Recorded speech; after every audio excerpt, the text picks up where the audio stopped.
શરણાયો વાગશે અને તારા આંગણાનું એક પંખી બનીને હું ઉડી જઈશ. તું મને અત્યારથી ન ઉડાડ.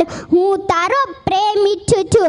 માં, એક પુત્ર માટે કોઈ માસૂમ પુત્રીનો બલિ આપવો એ કેટલી હદ સુધી યોગ્ય છે. આખરે મહાપાપ તારા અને તારા પુત્ર માથે જ ચડશે. નહીં નહીં, આમ ક્યારેય ન થવા દેતી માં, મારી પ્યારી માં. બસ હવે કૃપા કરી મને જન્મ લેવા દે. મને મારીશ નહીં, મને તારા બાગનું એક ગુલાબનું ફૂલ બનીને ખીલવા દે. મને કરમાવીશ નહીં. પરંતુ કોણ જાણે, સ્ત્રીઓ એ જ પુરુષ પ્રધાનમાં સમાજમાં જાતિ નિયમો વલણો સામે હાર માનીને હથિયાર હેઠા મૂકી દીધા છે કે પછી પુરુષ બનવાની આંધળી દોટમાં સ્ત્રી ભ્રૂણ હત્યામાં કઠોરતાનું કવચ ઓઢી લીધું છે. શું તેને પોતાની શક્તિ ઉપરથી ભરોસો ઉઠવા લાગ્યો છે? શું તેને પોતાની લાડકવાઈ બેટી ઉપર ભરોસો નથી? જો તેવું જ હોય તો ધિક્કાર છે નારી શક્તિને, ધિક્કાર છે સ્ત્રી ભ્રૂણ હત્યા કરનાર માતાને, અને ધિક્કાર છે તેના માતૃતત્વને.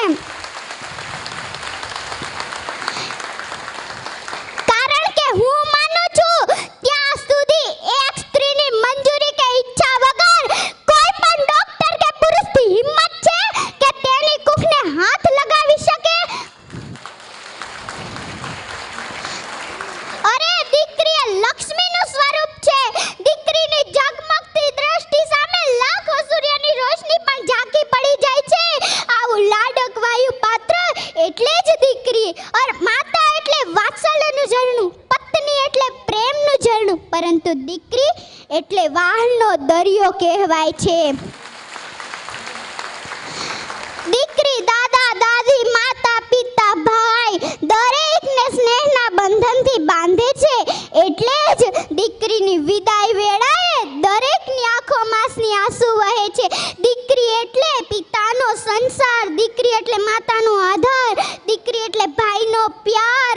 આવો ત્રિવેણી સંગમ સાર્થક કરે એ જ દીકરી. જો દીકરો એ પિતાનું રૂપ છે, પરંતુ દીકરી એ પિતાનું સ્વરૂપ છે. જો દીકરો એ પિતાનું હાથ છે, પરંતુ દીકરી એ પિતાનું હૈયું છે. દીકરી તો રૂડી સમાજની મૂડી, દીકરી વિનાની જિંદગી અધૂરી. દીકરીનું સમાજમાં જાળવો માન, જાતિ જાણવા કદી ન કરાવ્યો નિદાન.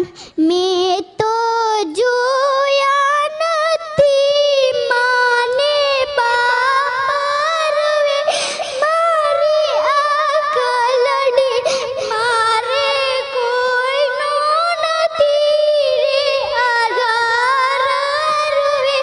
મારી આકલડી મેં તો જોયો નથી નાનો ભાઈ રૂવે.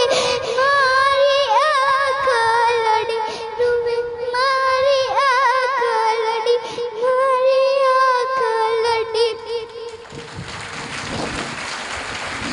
આત્માની અનુભૂતિ અને સૃષ્ટિની શ્રેષ્ઠ કૃતિ એવી જગત પિતા દ્વારા સર્જન થઈને પ્રભુનો આશીર્વાદ લઈ જીવનોને પ્રગતિશીલતા અવતરેલ શબ્દો કદી એ વખત ન થઈ શકે એવી મારી પ્યારી માં. લિખિતન તારા પ્રેમનું પ્રતીક, તારા ગર્ભમાં રહેલી તારી પપ્પાની પ્યારી પુત્રી. બસ આટલું કહી શ્રી વાડોદરિયા પરિવાર જે મારા મામાનો પરિવાર છે, હું તેની ભાણેજ છું. અને જે મને અહીંયા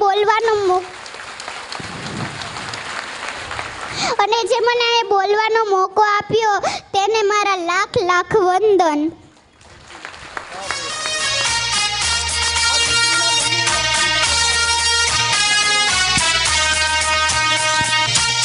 ખૂબ ખૂબ ધન્યવાદ. ખરેખર આપણા પરિવારની આ ભાણી છે, એટલે ભાણી એટલે આપણી દીકરી જ છે. પણ આ દીકરી આજે જે બોલી છે એના મા બાપને ખરેખર 100 ધન્યવાદ, 100 અભિનંદન. આ દીકરીને સ્ટેજ ઉપરથી 2400 રૂપિયા પરિવારે આપ્યા છે. તાળીઓનો ગડગડાટ. પ્રમુખશ્રીને વિનંતી કરીશ